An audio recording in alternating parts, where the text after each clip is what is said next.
verset 1 à 3. Allons-y. Alléluia. Luc chapitre 4, verset 1 jusqu'au verset 3. Yeah. Jésus rempli du Saint-Esprit, revint du Jourdain, et il fut conduit par l'Esprit dans le Il fut désert, conduit par l'esprit dans le désert, où il fut tenté par le diable où il fut tenté par le diable pendant 40 jours. pendant 40 jours. Et il ne mangea rien Et il ne mangea rien. durant ces jours-là. Et après qu'il fut écoulé, il eut faim. Ouais, Le diable lui dit, ouais, si tu es fils de Dieu, oui. ordonne à ces pierres Mhm. qu'elles deviennent du pain. Mon thème ce matin s'intitule La course de la victoire. Une course, c'est un défi, c'est un combat. Et c'est dans le domaine du sport qu'on rencontre beaucoup les personnes qui font la course de fond. Il y a même des courses à la mort. Donc la course appartient à des personnes qui sont mandatées pour être des héros. On ne court pas pour devenir dernier, parce que quand tu cours et que tu sors dernier, tu peux avoir la honte. Alors courir, c'est un engagement. Courir, alléluia, c'est être dans une expérience qui va déterminer la suite de ton image et la suite de ta prestance. Soit je ne cours pas, je suis un spectateur, mais celui qui a remporté la victoire sera plus grand que moi parce qu'on va le considérer. Et dans la Bible, les personnes qui ont eu un nom, ils ont fait des courses. La course du désert, la course de la prière, la course de l'onction, la course des miracles. Et si on considère qu'une course est une compétition, on pourra dire qu'en réalité, si tu n'as pas de course, tu ne seras jamais validé. Alors il est important pour un chrétien d'avoir une course dans sa vie. Et ce qui est marrant, c'est que même si tu ne veux pas une course, la course s'impose à toi. Et chacun de nous ici a des courses. Course pour avoir son mari, course pour avoir sa femme, course pour avoir sa stabilité, course pour avoir sa richesse, course pour avoir sa santé, course pour avoir son visa, son passeport, course pour avoir ses papiers. Chacun de nous a une course dans la vie.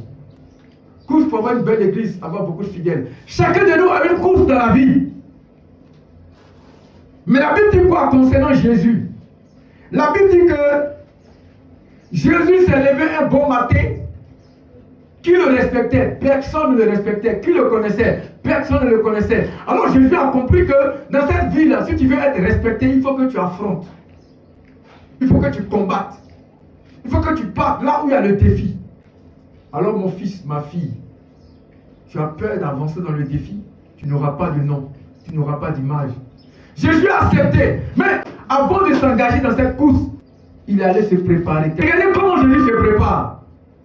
La Bible déclare que Jésus a été poussé par le Saint-Esprit. Attends. Le Saint-Esprit me pousse. Je ne veux pas, mais il me pousse. Je ne veux pas, mais il me pousse. Et où il m'envoie? Dans le désert. Donc la première course qu'un chrétien doit avoir, c'est la course du désert. La course du désert. Jésus a été conduit par l'Esprit dans le désert. Dans le désert, il n'y a pas d'amis. Dans le désert, il n'y a pas de maison. Dans le désert, il n'y a pas d'eau. Dans le désert, les animaux qui résident dans le désert sont des animaux terribles, atroces. Les vautours, les mangeurs d'hommes. Les serpents à sonnettes, des serpents très venimeux. Voici ce qui est dans le désert. Et aujourd'hui, tu veux atteindre une certaine gloire. Mais si Jésus lui-même a été conduit dans le désert, c'est que tu dois affronter ton désert. Et chacun de nous a un désert intérieur. Dans le domaine des sentiments, on peut te blesser, on peut te frustrer, mais tu dois sortir du désert, je te dis la vérité. Dans le domaine de la galère, des finances, frère, tu peux manquer d'argent. Et tu peux vouloir aller même te vendre un peu partout pour régler tes dépenses et tes charges. Mais tu dois sortir de ce désert, je te dis la vérité. Dans le domaine de la santé, tu peux tomber gravement malade. Tu commences à pourrir. Mais Dieu t'attend. Est-ce que tu vas le régner ou est-ce que tu vas l'accepter? Et beaucoup de personnes aujourd'hui n'ont pas pu supporter face au désert. Ils ont abandonné. Je connais un homme de Dieu qui avait une belle église. Mais arrivé un moment, le temps du désert a commencé à sonner. 0 dîme, 0 offrande. Finalement, il a vendu toute l'église. Je connais encore un autre homme de Dieu Il avait une belle église, tout allait bien. Mais un matin, un homme de Dieu lui a proposé de venir faire l'œuvre dans une autre ville. Il a accepté, il a abandonné le peuple. Frère, ce n'est pas tout le monde qui est capable de tenir dans le désert. Mais pour être dans le désert, je te dis la vérité, il faut une préparation. Pourquoi le Saint-Esprit amène Jésus dans le désert? Le désert était une course, mais n'était pas la finalité. La finalité, c'était la croix. Et chaque chrétien doit comprendre qu'il y a plusieurs courses dans lesquelles elle doit être. Il y a la course par rapport au désert. Il y a la course par rapport à la croix. Il y a la course par rapport au tombeau. Je ne parle même pas de la croix d'abord. Je parle d'abord du désert. Dans le désert, qu'est-ce qui se passe? Dans le désert, tu es entraîné à subir. Tu es entraîné à résister. Tu es entraîné à contenir. Tu es entraîné à vivre seul. Et Jésus qui était le Dieu des dieux, le roi des rois, le Seigneur des seigneurs, il s'est retrouvé où ça? Dans le désert. Est-ce que Jésus a dit non? Je ne veux pas le désert. Il a dit oui, je veux le désert. Jésus a aimé le désert. Pourquoi? Parce que dans le désert, nous sommes entraînés. Dans le désert, nous sommes fortifiés. Dans le désert, nous montrons à tout le monde que nous sommes capables de tenir. Frère, il y a des moments où tu peux travailler quelque part. On peut te maltraiter et on te dit prends 10 000 francs. Dieu est en train de te tester si tu es capable d'accepter la galère. Il y a des moments, frère, où tu es avec quelqu'un, tout va bien, mais un bon matin, ça se scandalise. Dieu est en train de voir, est-ce que tu peux le maudire quand tout va mal? Tu sèmes à l'église, tu fais des bonnes choses, et puis c'est toi, ta mère décède, ton frère décède, ton père décède. Tu te poses la question, mais Seigneur, où es-tu? Le Seigneur dit, je veux te voir dans le désert. Aujourd'hui, toutes les femmes qui ont des enfants ont vécu des déserts. Des maris qui ont abandonné leurs femmes. Et ces femmes-là, ont connu la galère la plus macabre. Certaines sont tombées dans certaines choses qu'elles ne veulent pas, mais elles sont obligées. Pourquoi? Parce qu'il n'y a personne pour les aider. Aujourd'hui, je suis venu te dire que dans ta vie, il y a une course. Mes frères, ma soeur, dans cette course-là, tu peux abandonner, c'est vrai. Mais si Jésus a tenu dans le désert, c'est que tu es capable aussi d'atteindre. Mais ce que moi j'aime dans le désert, c'est que il y a des enseignements que tu peux avoir dans la forêt. Mais tu ne pourras jamais avoir ces enseignements dans le désert. Et il y a des enseignements que tu auras dans le désert que personne ne te donnera. Quel être humain ne te donnera jamais. Ni ton père, ni ta mère. Frère, qui peut t'enseigner sur la galère? Si ce n'est pas la galère qui peut le faire. Qui peut t'enseigner sur la trahison? Si ce n'est pas la trahison elle-même qui peut t'enseigner. Donc il y a des choses comme ça que tu peux avoir. Juste lorsque tu acceptes d'être dans la situation. Alors ne dis pas que ma situation est une situation pénible. Laisse-moi te dire que c'est une course. Et dans cette course-là, tu as besoin d'être entraîné par le Saint-Esprit. Regardez Jésus-Christ de Nazareth. Il y a des paroles qu'il a dites. Il y a des paroles que Jésus a dites. Ce sont des paroles qu'il a recueillies à travers le désert. Il dit quoi? Il dit, l'homme ne vivra pas seulement que du pain, mais de toute bonne parole qui vient de Dieu. Cette parole-là, c'est une parole du désert. À partir de là, il y a une sagesse que Dieu te donne. Et cette sagesse-là détermine ta personnalité par rapport à ta traversée et à ton parcours. Alors moi, je suis venu te dire qu'actuellement, tu as envie d'abandonner. Tu as envie de rejeter. Tu as même envie de fuir, quitter quelqu'un, partir très loin, parce que tu te dis que rien ne va ici. Je vais te dire quelque chose. Le soleil brille partout. Si le soleil brille au nord, il brillera au sud. Alors ce n'est pas parce que tu partiras au sud que Dieu te bénira plus que quelqu'un qui vit au nord. Tout dépend de ta position envers le Seigneur. Si des arbres poussent au nord, des arbres peuvent forcément pousser au sud. Alors je veux dire à quelqu'un, crois réellement que Jésus-Christ de Nazareth te donne une expérience et une sagesse par rapport à ta situation.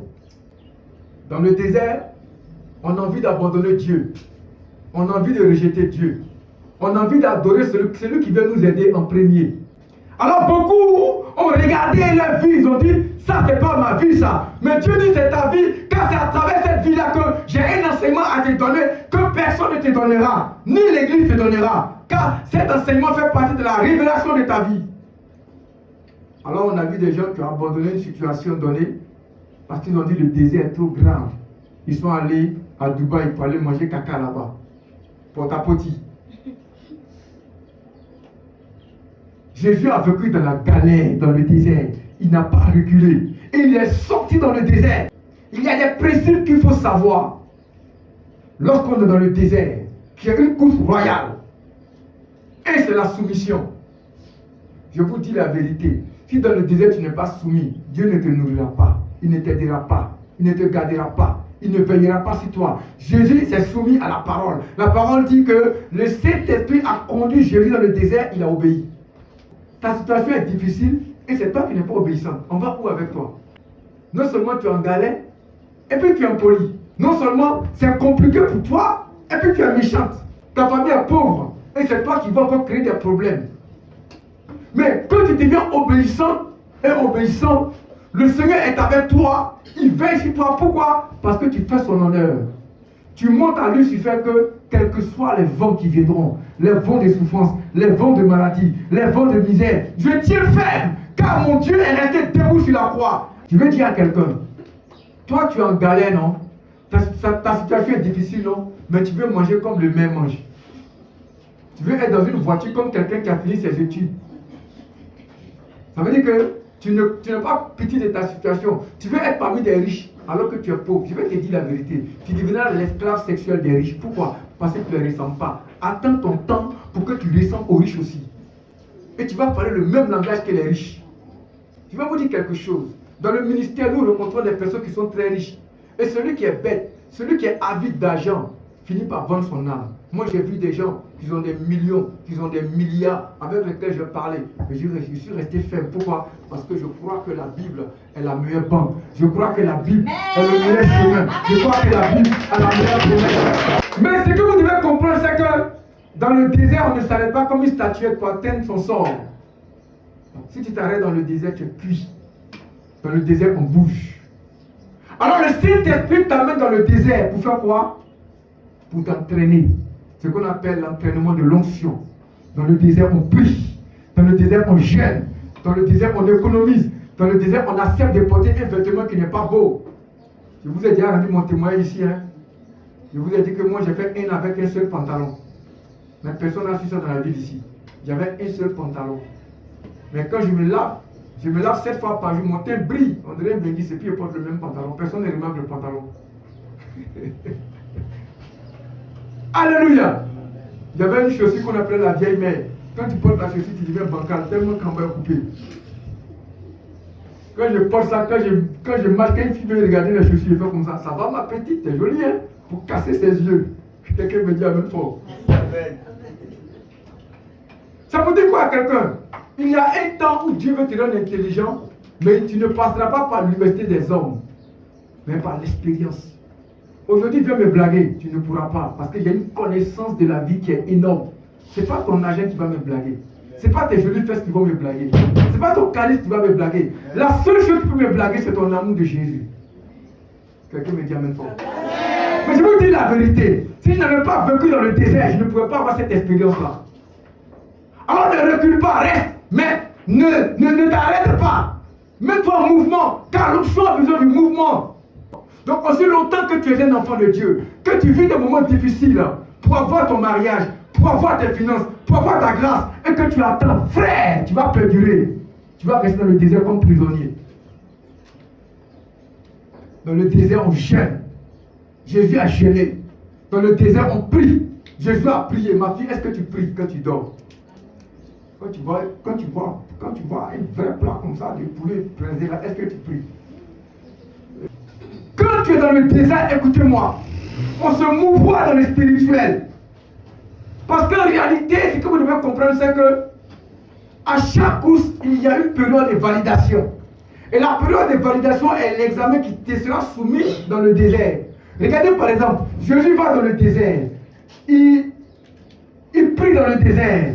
Il jeûne dans le désert. Il affiche son option dans le désert. Mais qu'est-ce qu'il va avoir après? Il va avoir la tentation. Donc dans ta situation là, je te dis la vérité, il y aura une tentation. C'est là que Dieu saura si tu l'aimes ou tu ne l'aimes pas. Dans la Bible, il y a beaucoup de personnes comme ça qui ont eu des courses et qui les ont remportées. Dans Philippiens 3,14, l'apôtre dit quoi? Je cours vers un but pour remporter le prix de la vocation céleste. Donc ça veut dire que tous les apôtres étaient des athlètes. Ils avaient un combat, un défi. Donc aujourd'hui, la Bible que vous voyez, c'est le trophée de l'être traversé. Les chaises que tu vois, c'est le trophée d'une personne qui a cru en Jésus. Le micro que tu vois, c'est le trophée d'une personne qui a cru en Jésus. Le lieu que tu vois, c'est le trophée d'une personne qui a cru en Jésus. Toi-même qui es là, c'est parce que quelqu'un t'a évangélisé que tu as cru en la parole. Mais ma question est de savoir, quel est le trophée de ta course? Dans la course vers la victoire, le péché est là. Dans la course vers la victoire, les enfants sont là. Dans la course vers la victoire, la tentation est là. Mais quelle est la décision que tu prends? Est-ce que ta première décision est restée intacte? Et dans la course vers la victoire, il y a le découragement. Il y a les accusations. Il y a les mensonges. Et je vous dis la vérité. Si vous êtes resté chrétien, c'est parce que vous êtes les meilleurs dans le domaine de l'église. Parce que beaucoup ont commencé, beaucoup n'ont pas terminé. Ils ont abandonné. Il ne faut que reprendre. On te donne un poste, tu abandonnes le poste parce que tu dis que ce désert-là, tu ne l'affrontes pas. Frère, aussi longtemps que tu n'as pas couru la sueur, tu ne pourras jamais battre quelqu'un qui a couru la sueur plus que toi. Alors ce que tu dois comprendre, c'est que dans cette course-là, il faut que tu aies ton bagage. Et moi, mon bagage, c'est quoi? C'est la parole de Dieu. Toi, ton bagage, c'est quoi? Toi, ton bagage, c'est quoi? Dans cette course. Parce que chacun a sa course. Hein. Peut-être que ta course, c'est d'avoir un diplôme. Mais moi, ma course, c'est de gagner des armes. Et faire des miracles dans le nom de Jésus. À travers des mariages, à travers des guérisons. Donc, j'ai accepté mon bagage. J'ai accepté mon équipement qui est la parole de Dieu. Mais toi, dans ce désert-là, est-ce que tu es équipé? Tu veux devenir riche, mais est-ce que tu allais apprendre la richesse dans une école? Est-ce que tu lis des livres qui concernent la richesse? Tu veux devenir très belle Miss Monde, mais est-ce que tu as appris à marcher comme un mannequin? Est-ce que tu as appris à te traiter la peau? Tu veux être une personne qui est aimée à travers le monde, mais est-ce que tu as appris comment se faire aimer? Dans la vie, quand tu as un défi, il faut te faire former. Il faut avoir un équipement, il faut avoir un bagage qui va déterminer, alléluia, la suite des événements. Mais ce que je vais dire à quelqu'un, c'est que lorsqu'on est dans une compétition, il faut avoir un régime. C'est toi, tu vas aller boxer et tu manges une graine avec une rouge. Ça peut aller? Amen. C'est toi, tu veux devenir un bon chrétien, mais tu aimes beaucoup manger. Tu veux que tes joues sortent. Or, l'église est constituée de jeûnes et de prières. Donc, dans cette course-là, il faut que tu te détermines un régime, un comportement, une attitude, pour que réellement on sache que toi, tu as envie de faire la chose. Alors, je dois faire un agenda, un emploi du temps. Je suis chrétienne. Il faut que ma vie chrétienne se voie. Je suis chante. Il faut que mon ministère de chante se voie. Je suis trésorier dans l'église. Il faut que mon travail se voie. Alors, je dois m'équiper dans ce désert-là pour devenir meilleur et pour avoir la victoire. Et ta victoire, c'est laquelle? Ta victoire, c'est que le Seigneur va te valider dans le royaume des cieux. Alors, à tous les moments qui sont là, j'aimerais vous dire quelque chose. Nous sommes dans un grand désert.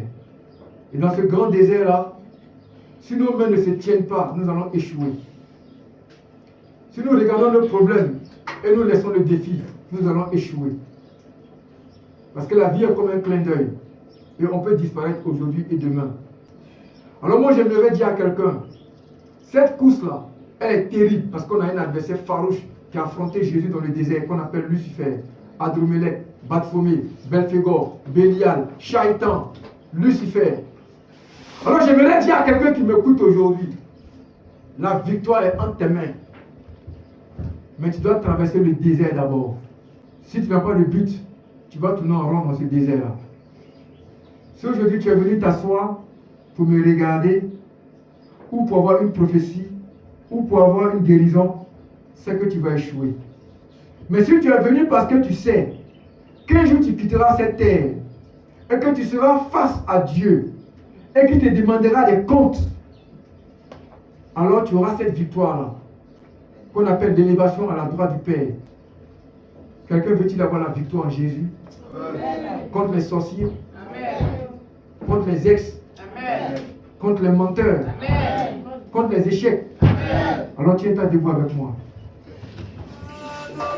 Tu es fou.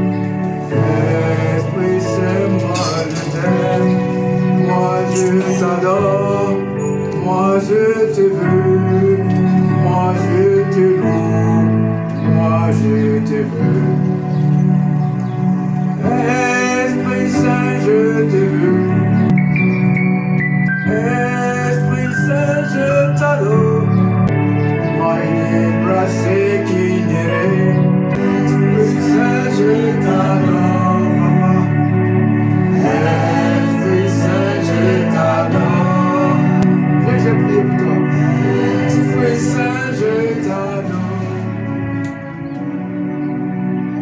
Une malédiction depuis le temps de ta grand-mère. Et cette malédiction, c'est laquelle? C'est que lorsque tu atteins un certain niveau de beauté, je répète, lorsque tu atteins un certain niveau de beauté, tu tombes malade. Et quand tu tombes malade, tu perds ta beauté. Et tout ce que tu as économisé, tu les dépenses. Et après, tu renchéris encore dans la beauté. Et encore, le même mal revient encore. On appelle ça les malédictions dédicacées. Et dans ta vie, c'est comme ça. Lorsque ta grâce commence à surabonder, lorsque tu commences à atteindre une certaine glorification, lorsque tu commences à atteindre une certaine beauté, lorsque tu commences à rencontrer des bonnes personnes, tu tombes. Tu te retrouves. Tu reprends encore. Tu économises. Tu deviens belle. Tu tombes. Tu reprends encore. C'était sur ta mère, c'était sur ta grand-mère. Mais je vais prier pour toi ce matin. Regarde-moi. Tu connais quelqu'un qu'on appelle Patricia?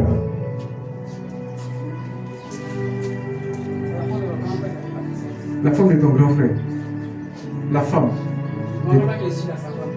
Ton grand frère que tu suis là. Sa femme s'appelle Patricia.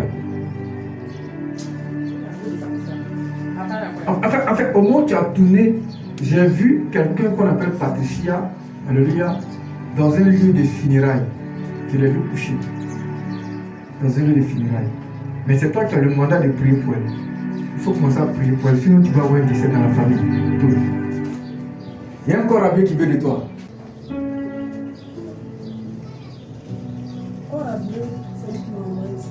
C'est le corps rabais qui t'envoie ici. Est-ce qu'on peut acclamer Jésus? Il t'envoie ici, maintenant il fait genre. On a fait 5 ans d'assise, on a été affecté. Et il m'a envoyé, il m'appelle. Quand il m'appelle, il dit là, on va m'approcher le livre. Il va faire un compte pour moi et le défi. Enfin, moi, il m'appelle, il me dit non. Est-ce que tu m'as dit que c'est un corps rabais qui t'envoie ici? Tu ne m'as jamais dit ça. Ok. Parce que tu as pensé à préparer pour m'envoyer. Et que tu n'as pas pu le faire, Dieu a enregistré déjà là-bas que tu as fait. Parce que tu as déjà fait ça. Mais c'est le placalia qui a touché le cœur de Dieu. Le moment où il veut manger le placalia, il n'y a personne pour préparer pour moi. Alléluia, il me débrouille pour manger. Donc parce que tu as pensé à ça, il faut te mettre en genoux. Au lieu de le premier dimanche, non, il partage les grâces. Ma fille, là, tu veux déménager. Viens, cours, viens. Il y avait une clé. Emmanuel, tu es bon. Je vais dégamer. Emmanuel, tu es bon. Alléluia, alléluia, alléluia. Ma fille, le corps à Dieu qui t'a amené ici et que Dieu m'a révélé, il va venir te demander pardon. Ça va se faire au nom de Jésus. Il viendra te demander pardon. Au moment où je parle, tu as mal au cœur. Ton cœur te fait mal. Il viendra te demander pardon. Il va venir s'agenouiller devant toi. Parce que le ciel a capté que tu as une providence pour la maison de Dieu. C'est-à-dire que quand je passe, toujours elle me donne la nourriture. À niveau de foulard, il va toucher ses cheveux. Les cheveux sont des capteurs. Ce sont des antennes spirituelles. Je brise tout hôtel de célibat sur ta vie au nom de Jésus. Je détruis tout ce que le diable a planifié contre toi au nom de Jésus. Je ranime ta grâce, je ranime ta beauté, je ranime ton charisme, je ranime tes opportunités, je ranime tout ce que tu as perdu. Dans le nom de Jésus-Christ de Nazareth, que tu reçois la grâce. Lève-toi. Alléluia. Regarde. Il y a moins de 3 jours, quelqu'un t'a dit elle a mal au pied. C'est pas ton pied droit qui fait mal, c'est ton pied droit.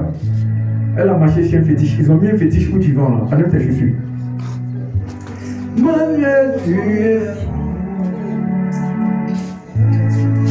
Lève les deux mains. Lors recule le plus. Vous faites nous remettre derrière elle, s'il vous plaît. Il t'a appelé prophète, non, il n'a pas dit évangéliste. Esprit d'emportement, je te libère. Au nom de Jésus. Bind the red inside the red. Fire, red the candle inside the red. Mind the Lord, the king inside the red, the bread the red. Side the king inside the red. Attends. Regarde-moi, attends. Il y a longtemps que tu t'es encore enceinte, non? Dis-moi, tu cherches enfant. C'est pas moi qui vais faire enfant. Mais au moment où je parle avec toi, Dieu a débloqué ton utérus. Si tu couches avec un garçon, tu vas te enceinte. Il faut noter ce que je dis là. Viens vite, s'il te plaît. Allez-toi. Tu as mal ici. Tu as mal ici. Tu as commencé quand? Hier. Tu as mal au pied aussi. Ils t'ont lancé un AVC. Tu avais mal ici aussi. Hein? Ça te prenait comme ça. Okay. Aïe. Je répète encore, tu as tressé une femme peu là où tu travailles. Ok. Elle t'a parlé de médicaments. Elle t'a dit qu'elle veut médicaments. Elle t'a dit qu'elle connaît les médicaments. Est-ce que quelqu'un a connu Jésus?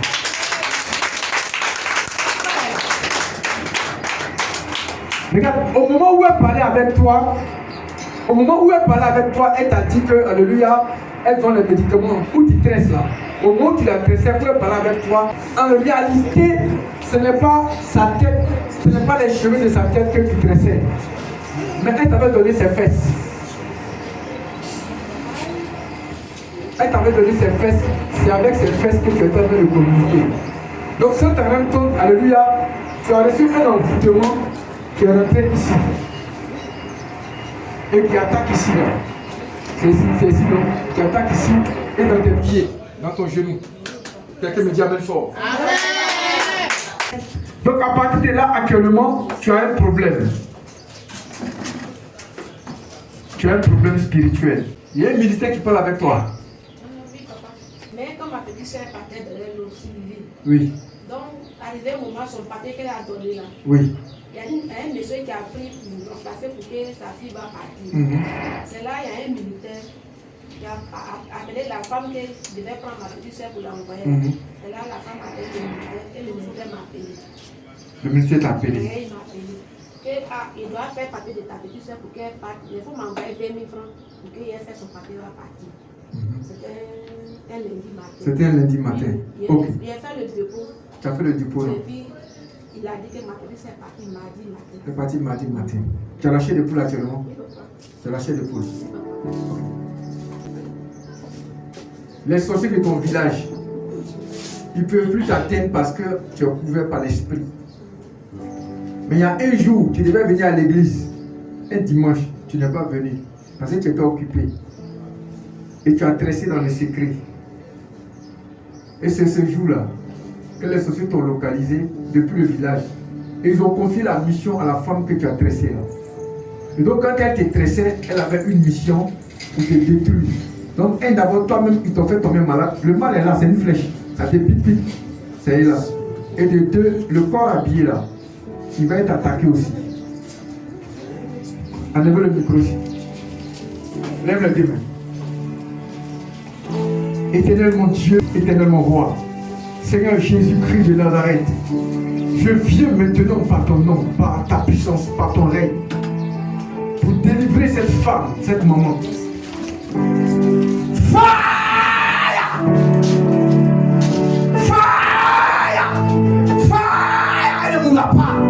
Elle ne mourra pas aussi longtemps que tu m'as oint, aussi longtemps que tu m'as appelé, aussi longtemps que tu m'as donné le mandat prophétique, aussi longtemps que le Dieu que j'essaie il est vivant, aussi longtemps qu'il est sorti du tombeau. La mort ne l'atteindra pas.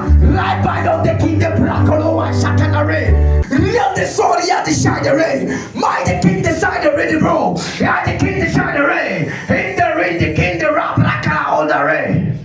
Au nom de Jésus, je brise. Je brise. Je brise. Ici, on n'est pas dans un camp militaire. Alléluia. Amen. Ça va? Tu es content? Ça te va bien? Mets ta main comme ça, j'ai prié. Seigneur, tu es le Dieu qui transforme. Qui prend de la boue pour faire asseoir les enfants de Dieu à la table des rois. Tu es capable de dire à Abraham, quitte la maison de ton père et de lui donner une nouvelle position. Or, il n'avait pas fait dans la maison de son père. Alors, je suis venu prier maintenant. Au nom de l'amélioration de la vie de ta fille, que la grâce la localise où je parle maintenant. Que la puissance lui accorde une faveur royale et qu'elle soit bénie au nom de Jésus-Christ de Nazareth. Et que tous les lieux de célibat, tous les lieux de malédiction, tous les lieux de galère, tous les lieux de frustration soient annulés en ce jour au nom puissant de Jésus. J'ai entendu voyage et ce voyage est béni au nom de Jésus.